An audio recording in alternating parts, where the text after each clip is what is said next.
Power star Pawan Kalyan director Sujith కాంబోలో తెరకెక్కుతున్న తాజా చిత్రం ఓజీ. ఇందులో ప్రియాంక అరుళ్ మోహన్ హీరోయిన్ గా నటిస్తుండగా అర్జున్ దాస్, శ్రియారెడ్డి, ఇమ్రాన్ హష్మీ కీలక పాత్రలో కనిపించనున్నారు.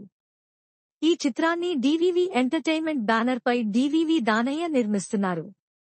ఇప్పటికే ఓజీ సినిమా నుంచి విడుదలైన posters and glimpse power star అభిమానుల్లో అంచనాలు పెంచేసిన సంగతి తెలిసిందే. అయితే ఈ మూవీ ఎప్పుడెప్పుడు వస్తుందా అని పవన్ కళ్యాణ్ ఫ్యాన్స్ తో పాటు సినీ ప్రియులు వెయిట్ చేస్తున్నారు. తాజాగా ఈ మూవీ రిలీజ్ డేట్ కు సంబంధించిన న్యూస్ నెట్టింట హల్చల్ చేస్తోంది. ఓజీ సినిమా వచ్చే ఏడాది మార్చి 27న ప్రేక్షకుల ముందుకు రాబోతున్నట్లు మూవీ డిస్ట్రిబ్యూటర్స్ ప్రకటించారంటూ ఓ పోస్ట్ సోషల్ మీడియాలో బాగా వైరల్ అవుతుంది. మరి ఇందులో నిజమెంతుందో తెలియనప్పటికీ ప్రస్తుతం ఈ న్యూస్ నెట్టింట వైరల్ అవుతోంది.